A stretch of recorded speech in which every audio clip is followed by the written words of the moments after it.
Welcome back to another episode of Out of the Blank Podcast. Alexandra, it's a pleasure to have you on the show. Would you mind introducing yourself to everyone out there listening? Hello, my name is Alexandra Chauran. I live in Canada and I have written over 2 dozen books with Llewellyn worldwide about psychic phenomena and self-improvement and witchcraft and magic.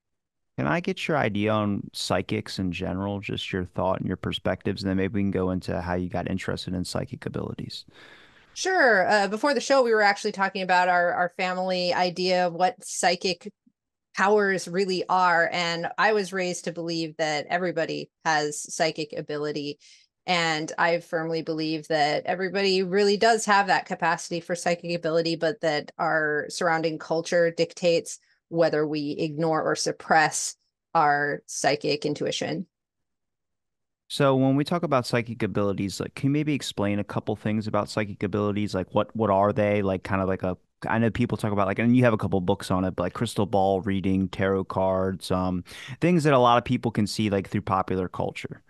Sure. Psychic abilities are very much an umbrella term for being able to sense or perceive something that is accurate or at least insightful about the world around you using senses other than your natural senses. Now, psychic abilities can be tied to our natural senses. So, for example, when you're looking into a crystal ball and you're seeing shapes in it like clouds in the sky, that's a form of clairvoyance, right? You're seeing images that are connecting to something symbolic that can help you maybe solve a problem in the present or figure out something that happened to you in the past or empower you with information about your future.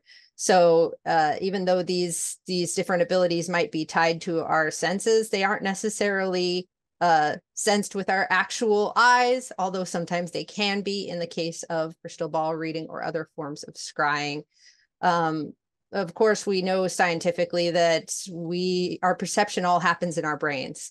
And so psychic abilities are really just our brains, and we're just trying to figure out how to perceive things that others are maybe not perceiving. Now, do you believe it's stronger with like a device, like a crystal ball, or with tarot cards? Like that's how it can kind of be amplified? I don't think it's really amplified so much as these are tools. So just like a hammer and a saw can both be used on wood, these different divination tools can be used for different purposes.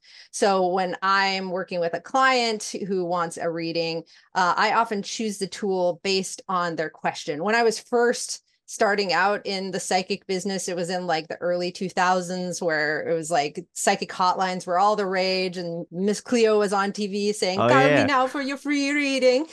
And She had the bell too. She would ding it.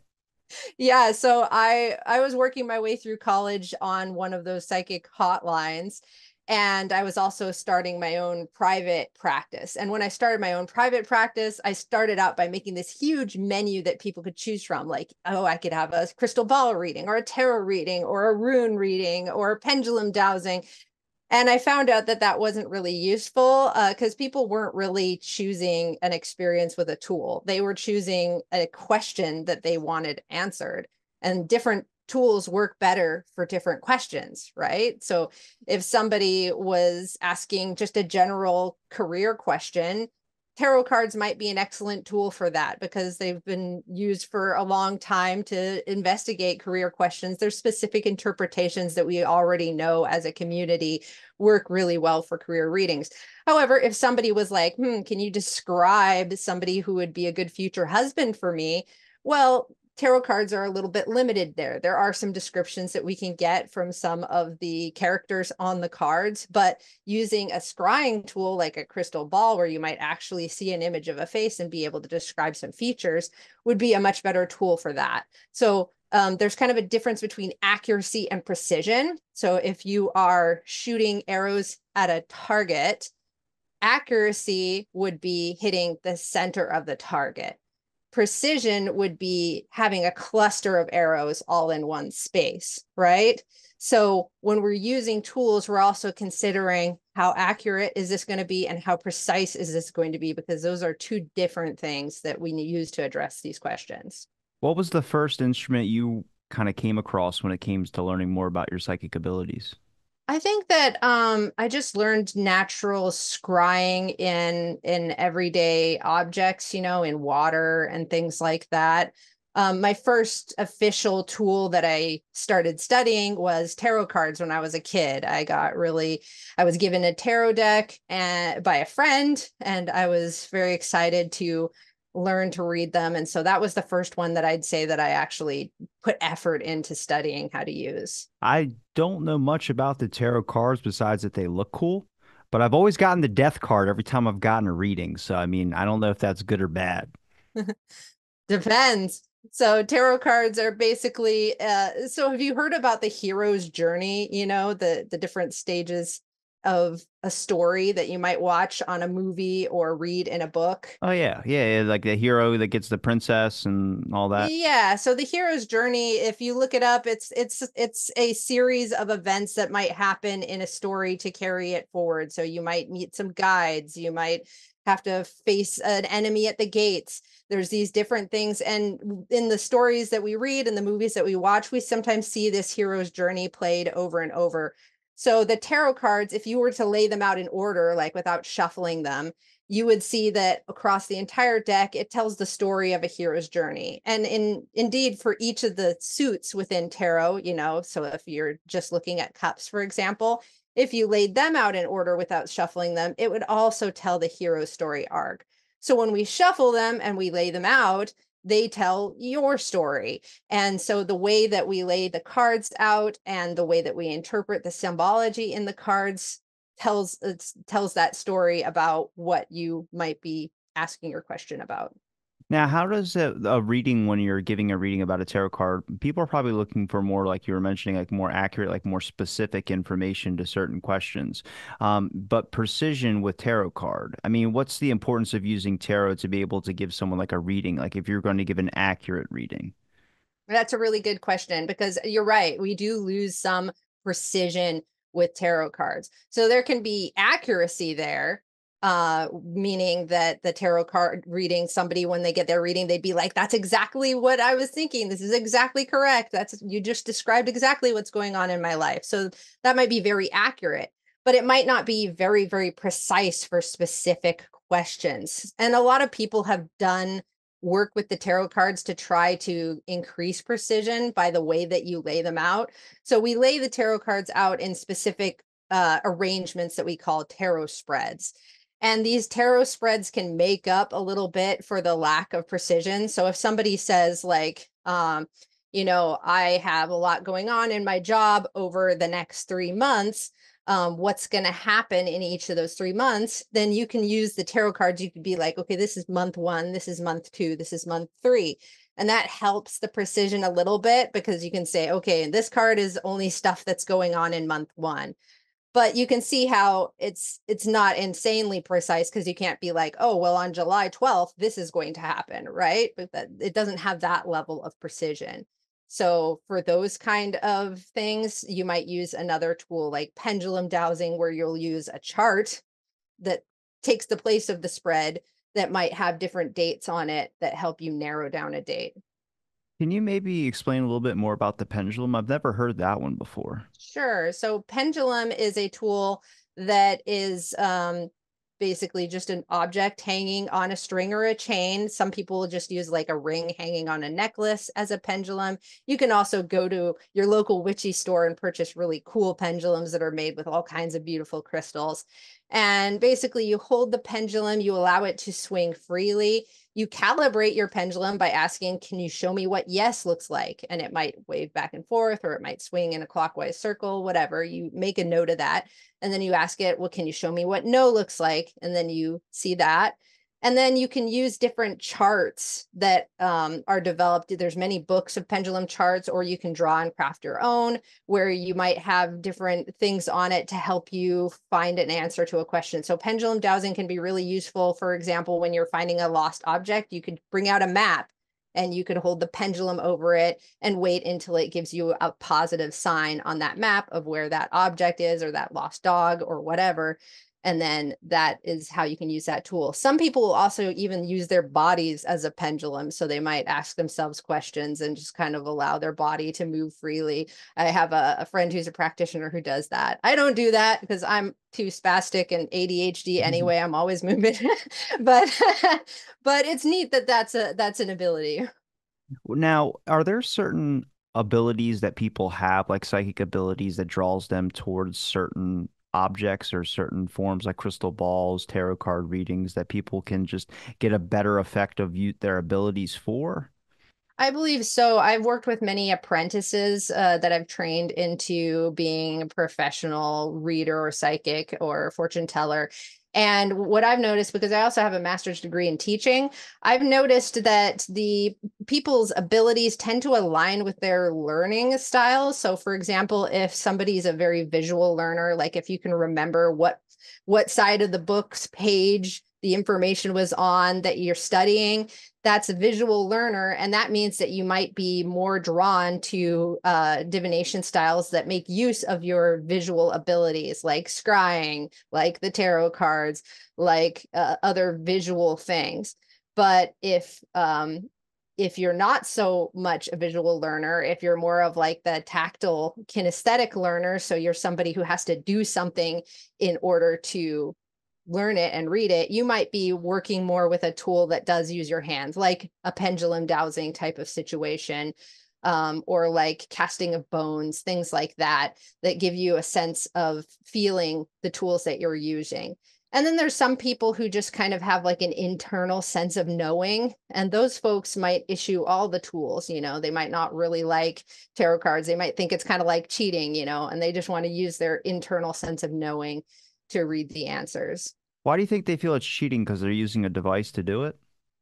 Yeah, I think so. I think there's a lot of essential philosophy behind psychic ability that people have that differs. Like, for example, at the beginning of this show, I spoke about how I believe that it's not something that's super special to me, that anybody can develop just as great psychic abilities as me. But there's a lot of people who do believe that it is a special gift. And that for that reason, they might have a different opinion about how to use that gift. Have you noticed if I guess there's a basis on gender with it? So I've noticed more women that are like more open, I guess maybe about speaking about it, but like I get called an empath. I don't really necessarily know what that means, but I know that I can't, if I do too many like conversations and I book like really heavy topics, oh, I'll get dragged down hard where I'll be like, I can't even continue. I just suck on too much energy. But I've only noticed that with like mostly like with women, like tarot cards and stuff like that. That's why it was interesting. I found an older guy who like was really attracted to the tarot card deck. And I was like, I honestly, I could find way more women that are interested in tarot, not about, like an older man looking into that. Have you ever thought about the gender differences to see if it was largely, maybe it's because it's men, we just don't talk about it. I don't know. Yeah, I'm firmly believe that this is a cultural phenomenon because women are more accepted to be into this woo-woo kind of stuff and to be in touch with their feelings and their intuition and their emotion. Um, But there's weight to it. There's a lot of weight to it. Yeah, and men are kind of treated like they're fools if they trust intuition. They're expected to be, orientated around facts instead of feelings.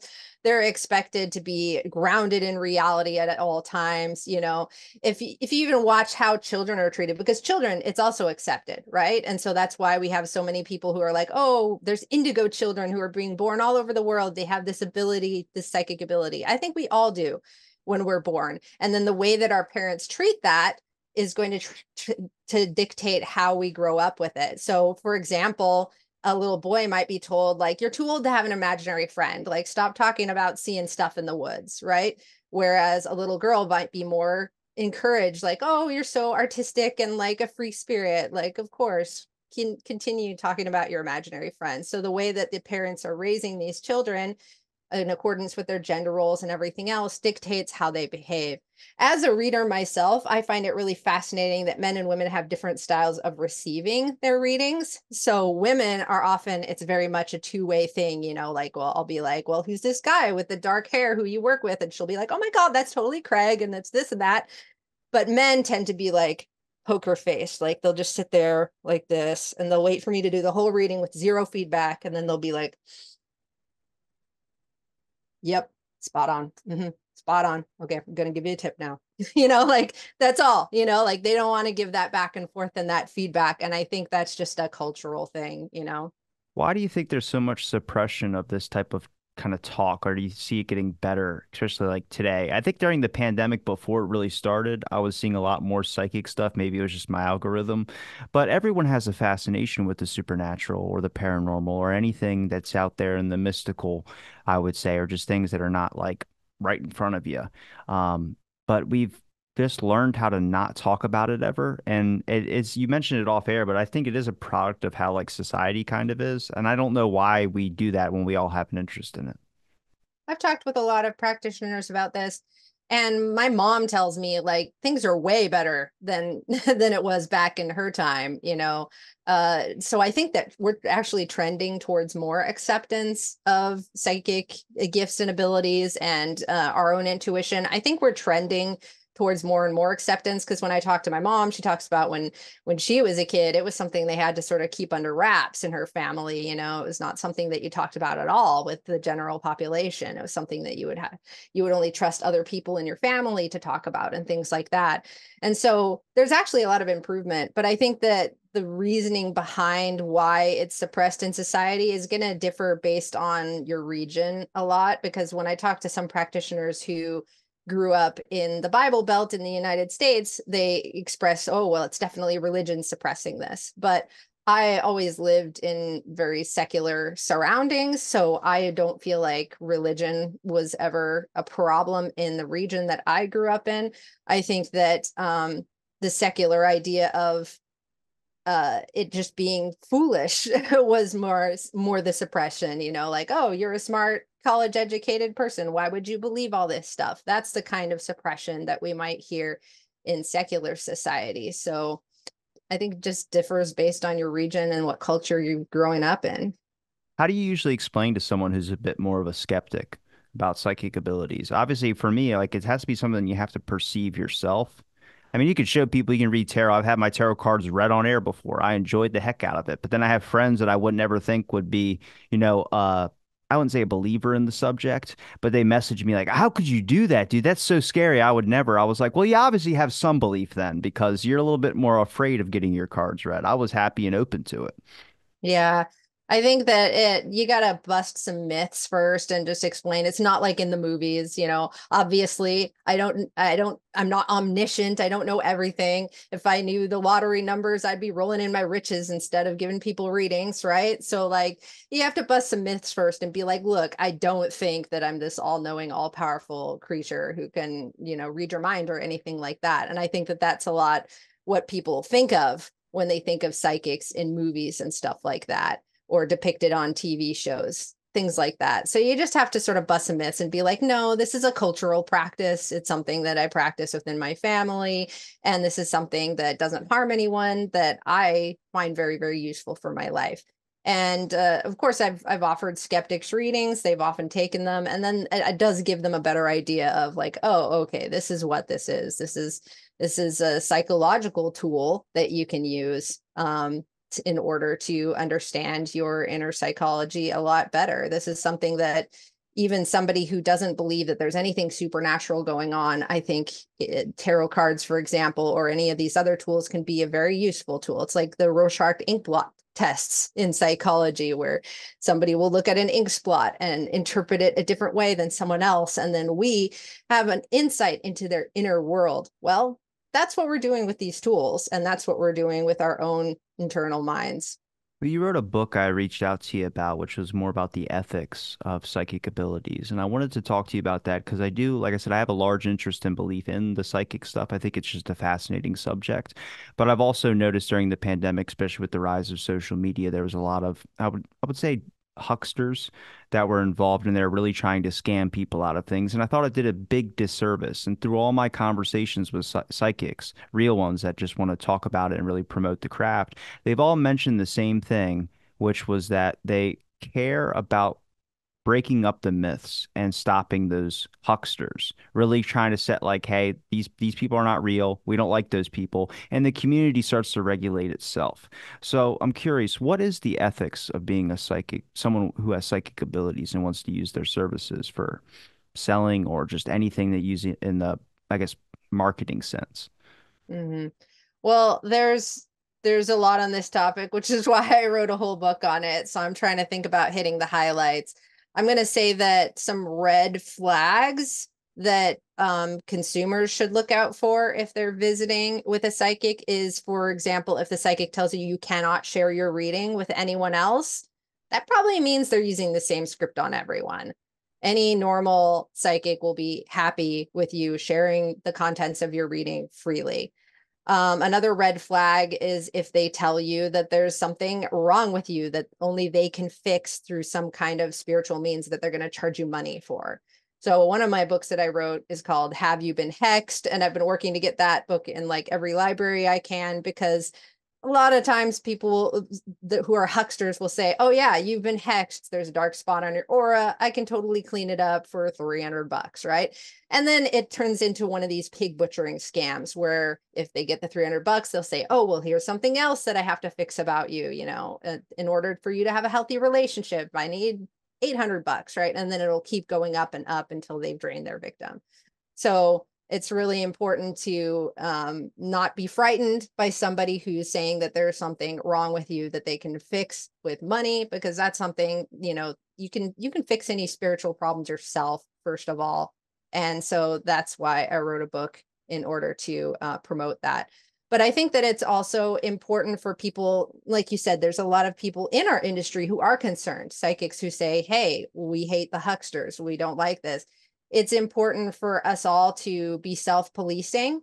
And that might mean, reporting these kind of folks to the Better Business Bureau, to the authorities, and coaching clients who have been defrauded into what they can do to prosecute or go after these people. And I think it's also useful to learn about methods of cold reading. So cold reading is a fake psychic reading that somebody might use in order to defraud someone. And I think it's important for us all to learn what is cold reading, what are the techniques people use for cold reading, so that we can prevent ourselves from accidentally using these techniques. For example, one cold reading technique is called a rainbow statement, where you say something and then you say the opposite thing so that it definitely always applies to the client. Like you might say, you generally want to be a very honest person, but sometimes you find yourself telling white lies. That's a rainbow statement. Everybody's going to apply to this. Yes, lying. Yes, honest. It's both things. It's true always, right? So I think it's important for us to learn about these cold reading techniques so that we can avoid them and not accidentally do them while we're talking through these readings. What about the ethics behind speaking to passed on loved ones? It puts me in a bit of a but I'm because if someone believes that they're speaking to the dead, and I've had someone on the show that believed that they were talking to like JFK and a bunch of other things, and I kept a straight face, but in my mind I didn't believe it because it was just too many celebrities. Where I go, I've seen like some people that have really like been like, I can pass on a message. Honestly, I'm not even, I admit this on the show. I've seen my mom do it. So my mom's not the type to get attention about it. She won't even talk about it unless it's in the family. So it brings a weird kind of, I don't know, ethical thing for me where I'm like, if somebody's getting something from that and they didn't pay that like money for a service and they're really just getting joy inside of them and this trauma that they're experiencing of a lost loved one, then I'm all for it. But then there's also people that scam people out of it. So there's like a weird line that I have with it. It's really tough because, I mean, grieving people are obviously a very vulnerable population, and they're taken advantage of by scammers all over the place. Not just in the psychic industry, but scammers who might call them and say, "Oh, your late husband owed a bunch of money," and then they get money out of them because they're just so distraught with grief that they don't think things through logically. So if somebody is approaching me for a reading on a deceased loved one, there's a lot of questions that I ask first. Like, I find out, how long ago is it that this person passed? If the passing is extremely recent, they might need like at least a few days to process this and really go through feeling their feelings before they have communication with the deceased. The other thing I always ask is, are you ready to hear anything? Because if you hear those fraudsters on TV or whatever, like the dead always have these like happy, shiny, loving messages, but you know what? In real life, they might not. They might have an angry message. They might have a hurtful message that the person who's in the thick of grief is just not ready to hear. And so I think that that's an important conversation to have also. Spirits are also, their own entities. So, somebody who thinks they can reliably contact JFK, that's only if he like thinks you're his best friend for some reason. A spirit might tell you to just go to hell. They don't want to talk to you right now, right? Like these are things that could happen. And it's also really important for psychic readers to be really mindful of context. So if I'm doing psychic readings at a fair or a birthday party and somebody wants me to contact the dead, I'm like, this is not the context for that. We need to be respectful. And I think that respect is just the underpinning thing here. So yeah, I do think it might be disrespectful to just contact random celebrities. Obviously, the families might feel differently about that kind of action. I think it's something that should be done with the consent of the family and essentially the consent of the spirit, because if you don't have their consent, they're not going to talk to you and people will be making up stuff anyway. Do you ever, besides like the birthday party and speaking to the dead at the birthday party, do you ever have a boundary line where you just won't do a reading or do anything for someone because of a certain state that they're in? Lots, so much, so much. I constantly fire clients, constantly, because at this point in my career, I've served thousands of people. I'm not here for everybody. There's some people who really shouldn't get readings, and grieving people is one that I'm very careful of and very mindful of all the time. I think people who are struggling financially and they're trying to get readings, that's really not where they should be putting their energy, right? They should be putting their energy into the Maslow's hierarchy of needs of just getting their basic needs met rather than trying to be up here, like trying to do something with their spiritual desires, right? So, financial problems, definitely work to have them cut themselves off from that and kind of be self-guiding. Another is just the folks who try to ask the same darn question over and over again because they don't like the answer. I have to tell them, you need to make different choices and change your life path if you want another reading on this topic, right? You can't just try and get readings over and over again to get the answer that you want. So, but and generally anyone who's not really wanting to have a positive experience with the reading, there will be some people who will be trolls. They don't I'm okay reading for skeptics, like don't get me wrong, but they have to be like ready for a respectful, like positive experience with it, have a little fun, relax, smile a bit, that, not be antagonistic and hostile through the experience. Do you believe when we talk about kind of enhancing your psychic abilities, or at least understanding them, the door kind of opens up when you let all kind of feelings and just everything kind of drop? Such as like, I mean, everyone has this like perception of what others are going to think of them and all this. You kind of have to let that all kind of go and just embrace it, and you see the doors kind of open up a little bit for you.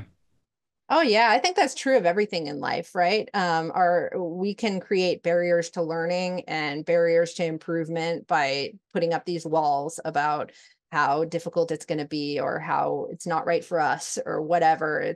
And so those kind of problems with the learning process can pop up anywhere. And I think that if you can drop all of your feelings and get ready to explore something, whether it be psychic abilities or a new game that you're playing or a new book that you're reading, like this is a power for your own life. Absolutely.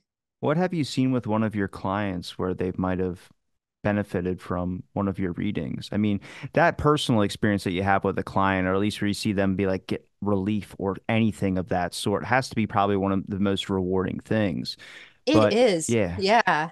I think that being a professional fortune teller is really one of the world's best jobs because people are so incredibly thankful and happy when they get empowered with the information from a reading. Like I've had people name their kids after me. I've been invited to weddings of people who got married because they had readings with me and stuff like that. And like that's just amazing. That those are really cool experiences that I get to take with me. And it's it's much better than working a retail job where everybody's like mad at you all the time for things you can't control. Instead, people are just so thankful and so happy. I mean, even when it is something tough, like a reading with a deceased loved one where they're sort of processing these difficult feelings, in general, I find the type of client that comes for a reading, at least now that I've curated my people to people who are ready for a positive experience, I find that they're grateful and greatly benefit from the experience because I've made sure that I only connect with those people who do. It was tougher when I worked in the psychic hotline days, right? Because the person who calls you up, you don't know who they are yet. It's going to be anybody, right?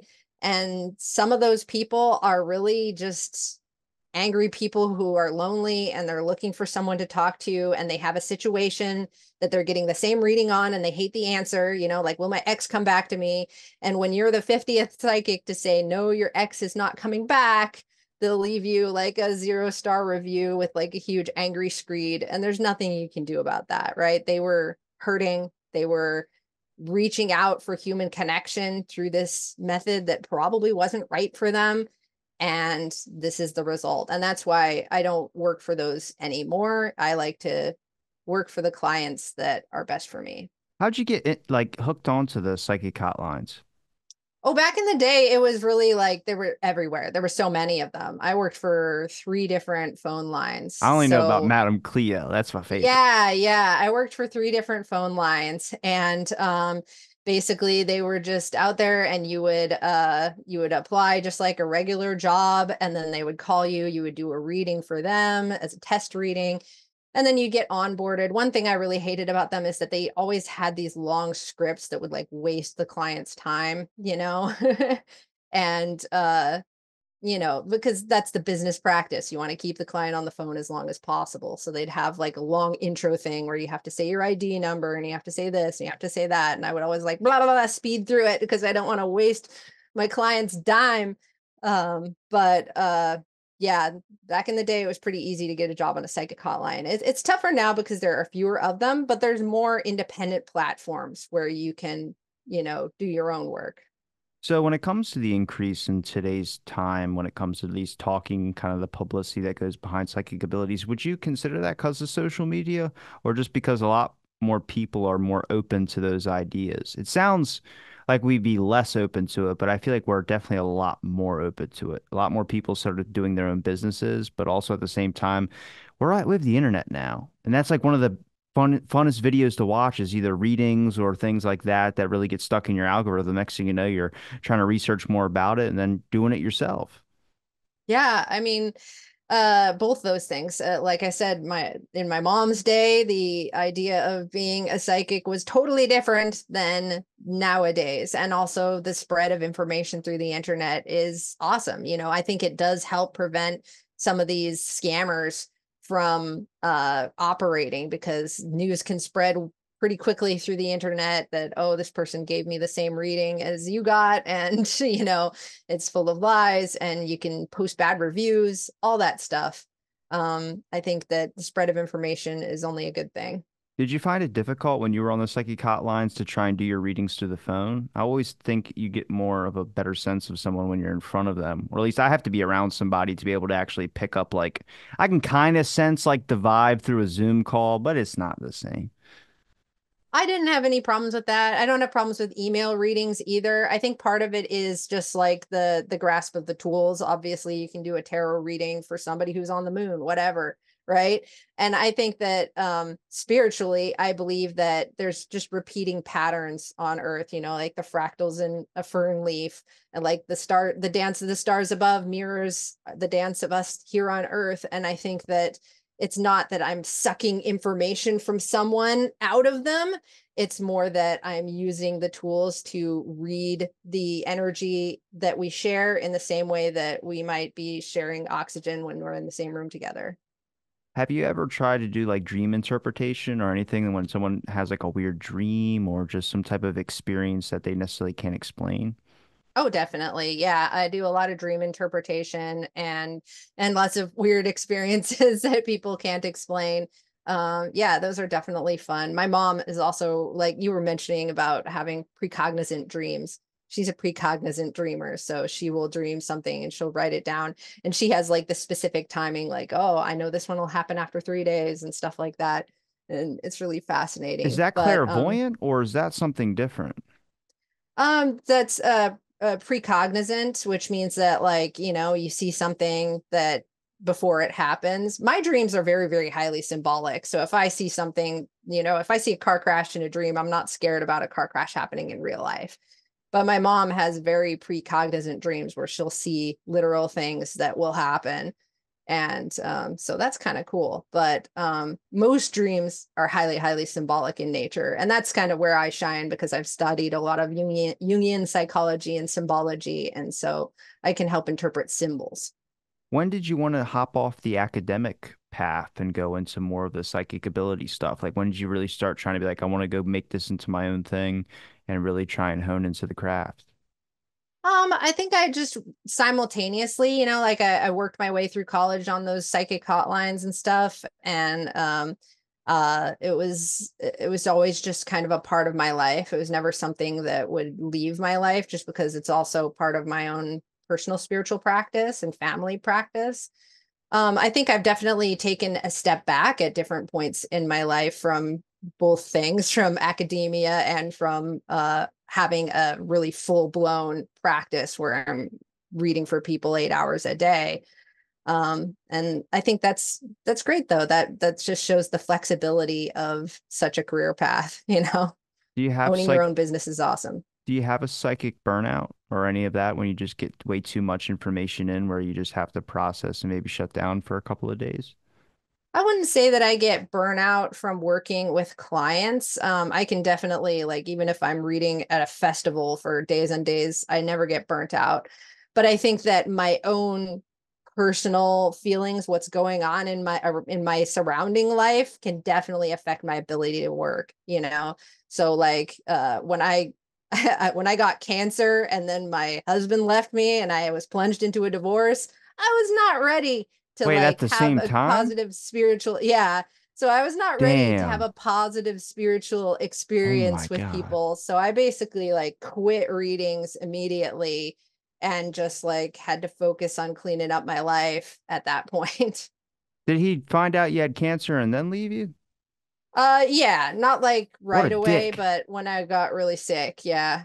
That's- Sorry. Yeah, some people just aren't made of tough stuff, you know, it's just it is what it is. But obviously that affected my ability. I couldn't do any readings during that time because my whole head was not screwed on straight. And so I think that affects me way more than any kind of burnout. I don't get burnout from actually doing the readings. Could I ask about weddings? What is with that in weddings? I went to one and there was a psychic reader there, and I was like, I didn't know this was a thing. But apparently, It's I've totally a seen, thing. yeah, You know what's also cool is doing bridal showers. I love doing bridal showers. Those are super fun. Because you can also like read wine sediment, like tea leaves. oh, And that's so pretty if I cool. get somebody calling to have me at a bridal shower, I'm like, ooh, do you want to do wine sediment readings? And if so, like let's pick out some wines that are gonna have the tannins and have that sediment in the bottom and do some fun readings. But those ones are also tricky, right? Because like the bride to be is always going to ask about her future marriage, and it's like, are you ready to hear everything? Like, what if it says something bad, right? Like, why don't we do something fun instead? Why do you think people always expect it to be something good? I think because, you know, in that context, it is an entertainment, right? So, like, half the people there don't even believe that the readings are genuine. You know, they just think this is like a circus performer doing like a performance type thing. And so I think people are wanting to get the fake reading. There's a lot of people who do. They don't want to have a real reading. They want to have a fake reading. They're out there. And so it's really important to establish expectations, especially surrounding tricky topics. When it comes to learning more about psychic abilities, what was one challenging thing for you? Like, did you ever come across something that, or an area in psychic abilities that you just felt like just didn't fit right? Maybe it wasn't something that you could just hook on to. Yeah, I'm not a visual learner. So I had to work very hard to develop the various visual skills. And I think some tools that are highly visual are still a little trickier than me, like the I Ching, those all those symbols kind of look alike. You have to be really in tune visually in order to differentiate them and memorize them and be able to use them. So there's certain skills and tools that I had to work harder to become proficient at. Like even runes, like I had to work hard to become proficient with runes. And I am now, but it was definitely harder for me. Now, is psychic abilities a form of witchcraft, or is that something completely separate? It really depends on who you ask. I think because I am a practicing witch, I don't really consider them specifically witchcraft because I believe that witchcraft is specifically talking about magic and your ability to affect the world directly through, energetic manipulation. And when we're doing psychic work, we're not trying to change the world actively. We're just trying to draw and glean information and empowerment from symbols and other means. And so I don't really consider it witchcraft, but I can see how a lot of people would. Now, with crystal balls and ruins and all these things that we can use, is that just that's more witchcraft stuff that gets hooked onto it at least from whenever I watch something that happens to do with witches, there's always a crystal ball, there's always something like that. I think that's why people assume that. I mean, I assume it too, but psychics can use it. So it's not necessarily a witchcraft thing. It's more of a what would you classify it under? Um, That's a tough I kind think of it's complicated question. yeah, Sorry. because it's different for different people, right?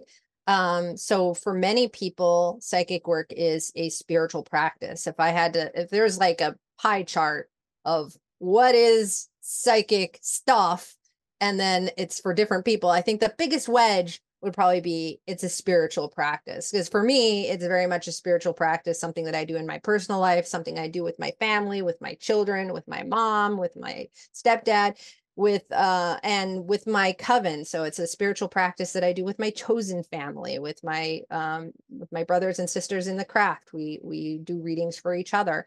And so that's what it is primarily. But I do believe that there's a lot of people who use it not as a spiritual practice at all. So there might be somebody who's totally an atheist, but she's a therapist and she works with tarot cards or even runes and divination in with her clients in order to sort of evaluate and understand their subconscious.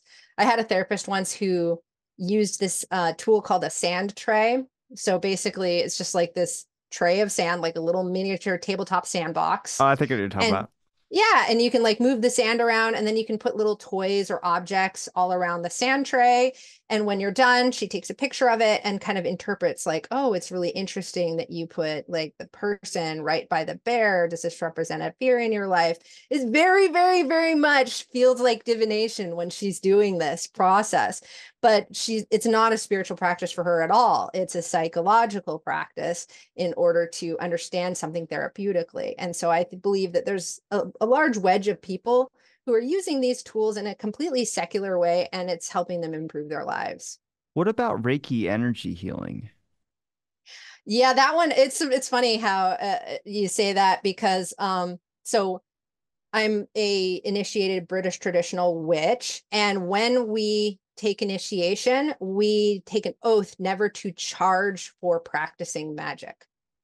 And so it's up to us to decide, well, what is practicing magic. So pretty much all of us have decided that doing psychic readings doesn't count as practicing magic. So there's plenty of professional fortune tellers who are also initiated witches. But I know somebody who is fully certified in all the That's how my mom's like that. Yeah. yeah, and she refuses to do Reiki for money because she feels like it would be violating her oaths as a witch. She feels like that is magical practice. And I would agree with that. I would say Reiki falls into the category of magical practice because you're using your will, you're using the energies to actually change things on earth, actually produce. theoretically healing.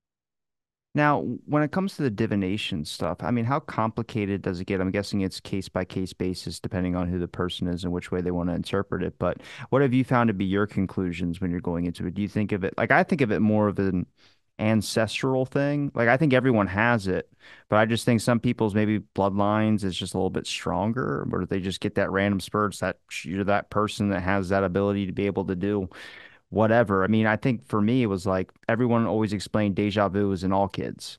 You know, every kid has it, and then it just stops. And then I always wondered, well, why does it stop? And then for me, it just didn't stop. So I just wondered what that was. And it turns out, like my grandma talked about, like she really wouldn't publicize it and she wouldn't do readings or anything, but she talked about she could be able to speak to spirits and stuff like that. But she was never open about it. So I was just like, I don't know how you learn about it if you can't talk to anybody in your family about it. Right.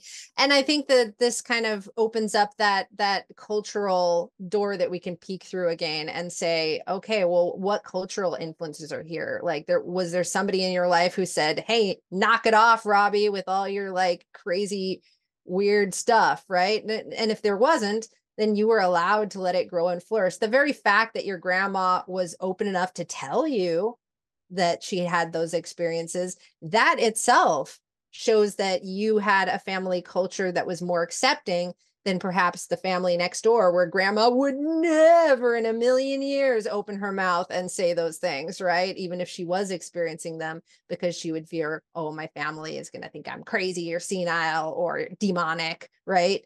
And so I think it's all just based in culture. I think some people do kind of naturally pick things up a little faster, just like one kid might, pick up math a little bit faster in elementary school. But it doesn't mean that the kid next to him can't learn math. It just means that, that kid had the resources surrounding him, had all of the motivation inside him to excel in that subject. Do you think it'll increase with younger generations? I've kind of noticed at least that they're a little bit more empathetic.